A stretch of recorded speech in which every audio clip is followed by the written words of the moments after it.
I'm my ma's and my pa's. And if I can't look over there, it's because my mom's crying.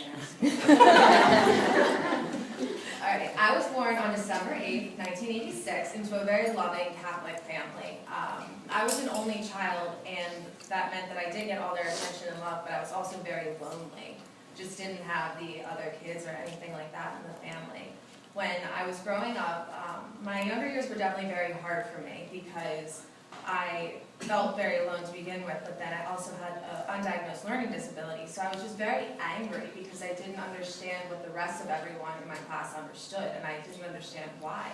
While I was here, my mom actually told me that I used to come home and hit my head on the floor because I was so frustrated by everything and I didn't know what to do. But so, that was difficult for me. But I know that I used to have a lot of kids also kind of make fun of me for that, not being able to read and everything. And so I learned very young then that in order to protect myself, I had to become mean. If I was a schoolyard bully, they didn't mess with me. So not only was I a very angry child, but I was also a very mean child, which just didn't add up very well. When I got into a little bit older, it all kind of came together to the point where I realized if I didn't try and I failed at something, it wasn't as bad as if I had tried and failed. So I stopped trying at everything.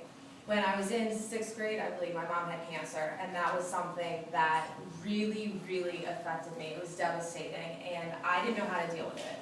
I was really young, and for me, it was easier to just completely walk away from the situation than be at her, and that's something that I definitely have always felt really guilty about, just not being there for her, especially because she did everything in her power to prove to me that she wasn't going anywhere. And that included a week after, a double mastectomy, was that what it was?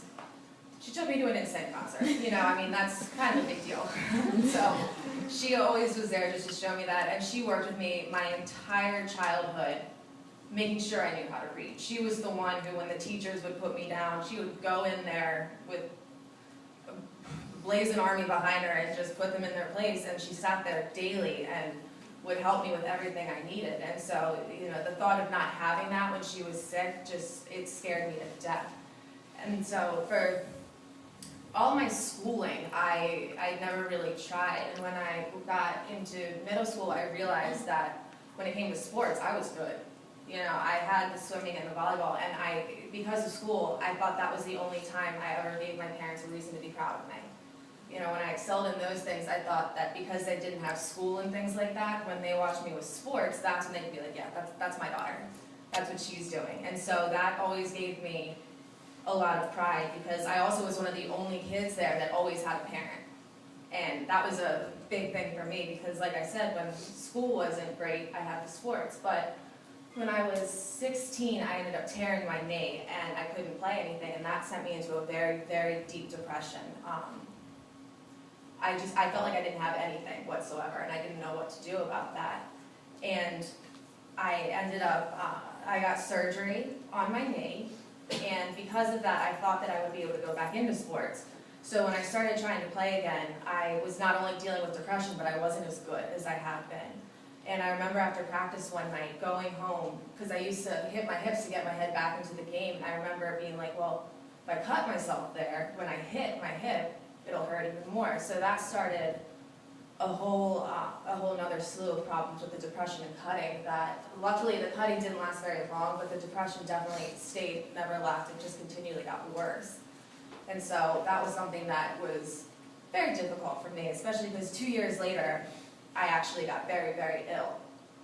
I was in and out of the hospital for about a year, and during that time I was also in a mentally and physically abusive relationship. And so the sicker I got, the worse the relationship got, because I was so unhappy, and I was dragging him down, and he was dragging me down, and so the two of us were just always fighting. It was really bad, and I remember by the time my illness got close to its end, knowing that I was dying and being all right with it. And that was a really scary thought, because I had been so depressed for so long that as I could feel my body shutting down, I was at peace with it. And the only thing I felt bad about was my parents, you know, because I wanted to be out of pain, I wanted to stop suffering.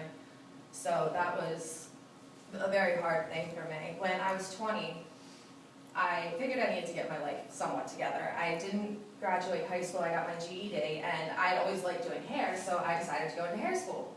And while I was there, I met a guy who showed me that relationships could be safe, that it was all right to kind of let my walls down, and it was all right to trust in someone. And so we started our relationship, but shortly into it, he actually died of a heroin overdose, which set my walls right back up. I didn't know what to do with myself. It sent me reeling into a depression that, up until I came here, I think I've always suffered from. It was just a hole in my soul that I could not deal with. I didn't know how to grieve, and I felt like I had to be strong for his family. I had to be the one to tell a lot of people what had actually happened, and that was something that destroyed me. His family leaned on me in order to be strength, and I didn't know any better, that I let them. I tried to be there until it almost destroyed me. And so the next few years, I never became myself again. I always suffered, and I wasn't living, I was just getting through the day. And it got to the point where I was just waiting for something, anything, to just help me get done with everything, to help me just give me that final push that I needed to get over what I had, and that ended up being drugs. Because with the drugs, it was the only time that I didn't have to feel anything. I didn't have to deal with my life. I didn't have to deal with the people around me. It was easier because I could just sleep. I could just completely knock myself out. And so that continued for quite a while until I actually ended up overdosing. And that, my parents had to take me to rehab, and I had a lot of hope there. You know, when I was in rehab, you're in a safe bubble, and you're like, oh, I can do this. Like, this is gonna be easy, I got this. There aren't drugs here, I'm gonna be able to stay clean. But as soon as I got out of there, I threw in the towel. I stayed clean for probably 6 months, and then I went right back to the same things because, again, the depression was so bad that I just needed it to all end. Around that time, one of our family's very close friends, her daughter was murdered. And I remember being jealous of that. I remember thinking, you know, she has so much going for her life. She's an amazing, good person, and here I am. I'm a waste of space right now. Like, I'm putting my parents through all sorts of problems. Why wasn't it me? And so when I thought that, I remember being like, all right, this needs to stop. And I didn't want to kill myself, so instead I let the drugs do it for me. I remember having everything, like saving up certain medicines and writing my parents a note and just being like, you know, it's nothing that anyone's done. I just can't keep living anymore. I've been dead for a while mentally, but now physically it's just time. And I woke up after I took everything, and I was so angry. I was like, I can't even do this right. This isn't working for me. And that was definitely very hard because I needed that peace, and I just couldn't get it. And I ended up, well, when they found out that I was using, again, they ended up kicking me out, which caused me to rebel even more. I started doing more drugs and everything, and I was destroying my body. I was just in a very, very bad place, and again, it just was that hope that I want this to be the last time, because I knew any time that I took the drugs would be the last. And I kept hoping that it would be, but it never was, and I would be so angry every time, and I didn't know what to do. So my aunt had actually heard about Mercy Ministries through Kim, and I had been living in and out with people, and so my aunt actually, after she found out, drove from Nashville, Tennessee to come talk to me about it. And I knew she was doing that, and I had given up a relationship with God a long time ago. I was like, any God who lets this happen, I don't want anything to do with them. I didn't like some of the things in Catholicism, the thought of there even being a God. I would fight that tooth and nail. Someone was like, there's a God, but really I'll prove to you there's not, and I would just go off. So when I think my dad was kind of telling me about Mercy, I was like, I'm going to show my aunt that I'm not doing this. So at about 11 o'clock in the morning, she came to talk to me, and I had her meet me in a bar. And I made sure that by the time she got there, I was 3 sheets to the wind. Like, I was going to let her know that there is no way this is happening, this is me, and you guys are all just going to have to deal with this for a while because I'm not changing. So she came to talk to me, I listened, I made her buy me a beer. Like, it was a disaster, but the thing that I look back now is she stayed. she stayed until she made sure I heard everything, and that entire time when she should have probably been yelling at me and saying, you know, you're a waste of space, like, we're leaving, your family is done. Instead, she sat there and loved me, and told me that there was hope for me, and told me that God loved me, and for me, that actually made me angrier, because I needed to know that, but I didn't want to know that, you know, I didn't want to think that I was good enough to be loved, because then I had to deal with myself and fix myself more, and I wasn't willing to do that. I wasn't willing to try.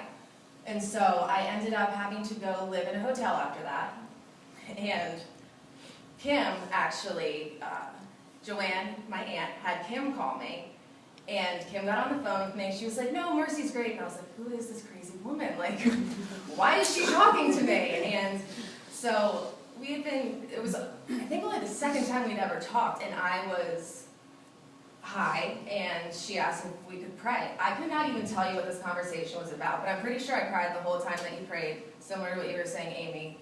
And then I was just like, well, I don't know what I'm doing. You're praying for me. I think you're crazy. Like, I don't know what to do. She's like, well, you're going to come live with me. And I was like, well, all right, fine. And she called my mom. Mind you, I had never met this woman before, ever. And I talked to her on the phone once, and it ended up being the best thing I could have ever done. She saved my life. You really did. And she showed me that turning to Jesus doesn't mean changing yourself, you know. She's still who she is. She's always going to be who she is, but she has an amazing heart for people. And so that gave me a lot of faith, because with my parents, they're amazing, but we've been Catholic. And so I have a bad taste in my mouth for Catholicism, because I've seen the legalistic part. She's making a face. All the parts about it that I don't like. So I didn't know. Like, I kind of expected to come in this, like, Bible-thumping area with her in, like, no makeup and kind of off, and then instead I got this. so it was great, you know. It was able to really show me. And so I started filling out all the Mercy paperwork. Didn't really want to come here, did it to make everybody happy, and I ended up walking through the doors on February 23rd, and I was a mess. I didn't want to be here, but I didn't have a choice. Really, it wasn't the type of thing that I could leave. Well, I mean, I could, but if I left, I wouldn't really have anything. So I had to stay, but after a few months, I noticed that I just was drastically changing. I started to be nicer. I mean, I was still sarcastic, but it wasn't mean, and I still had a funny side of me, but it wasn't cruel. And so that's something that I definitely really have appreciated, is the fact that that hardness is gone. And Mercy really showed me that God wants a personal relationship with me, that I'm worth that, and that's something I didn't think I was ever going to be worth. I didn't think that I deserved forgiveness. And He's also brought back the relationship I've had with my parents, which was another thing that I didn't think I ever deserved. So He's really shown me that not only is He a personal God who wants a relationship with me, but He's also the God that will help things, that will fix things. And I learned, the big things that I learned here is being strong doesn't mean being mean, and protecting myself isn't cruelty. I can't do that anymore. And I actually, the few times that I have gotten mean here, I've realized it. And I've been like, oh, sorry. Because before, I never would have even realized. But so when we leave here today, I'm going to be moving to Nashville with my parents, staying there, then moving into an apartment by myself for the first time in almost 26 years, so I'm nervous, but I'm excited. And I think I'm going to continue doing a career in hair, because that's something I've always loved. And then I'm going to use everything that I learned in Save People and Boundaries and go husband hunting. Yeah. You're welcome, that's my idea. I think it's a good plan.